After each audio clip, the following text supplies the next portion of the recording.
Бәріңізге сәлем. Бүгінгі сабақта біз маска параметрін қолдану арқылы осындай анимация жасап шығаратын боламыз.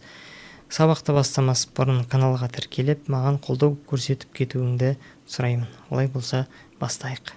Ең алдымен New Composition, жаңадан композиция создавать етеміз. Ол үшін біз осы иконкаға басамыз. Және осы параметрді біз қалдырайық, қалдырамыз, окейді басамыз. Текст добавить етейік.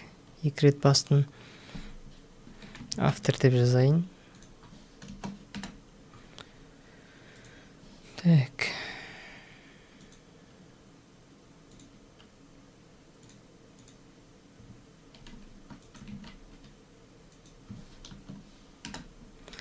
Өзінің стандартный параметрлерін қалдырамыз. Және Ctrl-Alt-Home, Ctrl-Home басамыз. Текст ортаға шығады. Және шрифтісін өзгертейік. 200-ге қойып. Цветін ақ қыламыз. Енді біз осы автор деген сөзде неше әріп бар? Мысалы 1, 2, 3, 4, 5 әріп. Біз автор деген тексттің 5 копиясын жасаймыз. Ол үшін біз Ctrl-дан басамыз. 2, 3, 4, 5. 5 копиясы жасалды. Және де бірінші копиясына барамыз. Rectangle tool'ды аламыз. Аны выделить етеміз осылай. Бізде маска деп осылай ішінен шығу керек. Оны жабамыз. Екінші автор 2 дегенге барамыз. F-ті выделить етеміз осылай. Үшіншіге барамыз. T.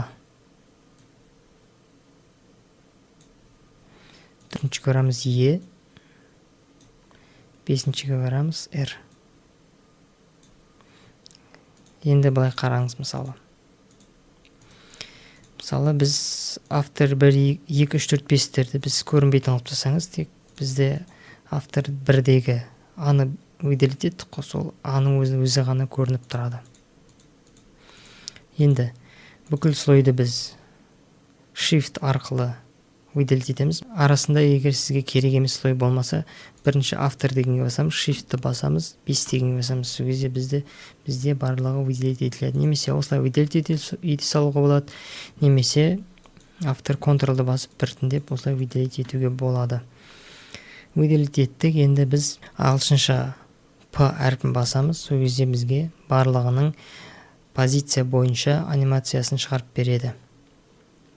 Егер S-ті бассаңыз, сізге scale, масштаб, егер екеуін бірге шығарғыңыз келсе, Shift, position, жерге position қосқыңыз келсе, Shift пана бассаңыз, сізге осылай 2 scale'ді да және position'ды да осылай шығарып береді. Так, бірінші секундқа барамыз. Және де position бойынша ключ қоямыз. Бізге барлығына бірдей ключ қойылады. Бастапқы 0-ші секундқа барамыз. Және оны горячий клавиш арқылы барғыңыз келсе, Home дегенді бассаңыз 0-ші секундқа барады. Астыға түсірейік. Y бойынша. Y бойынша түсті. Енді 1-ші секундқа барып, енді Scale бойынша анимация жасаймыз. Scale'ді басамыз, барлығына бірдей жасалынады. Осылай Home'ды басамыз. 100-дің орнына 0-ді қоямыз.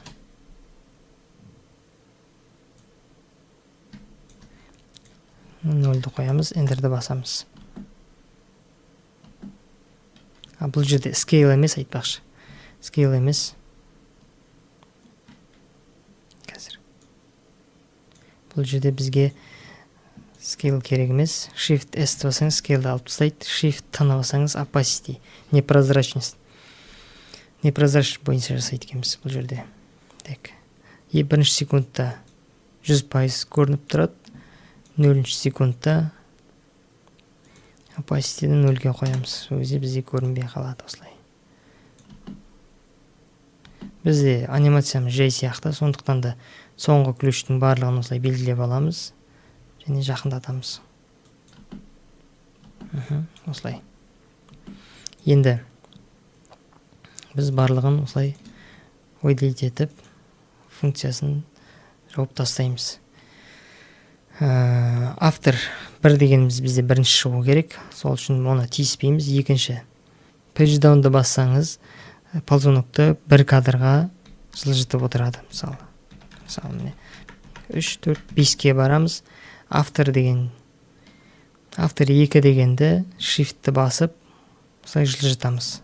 Және тағы да 1, 2, 3, 4, 5. 3-ті жылжытамыз.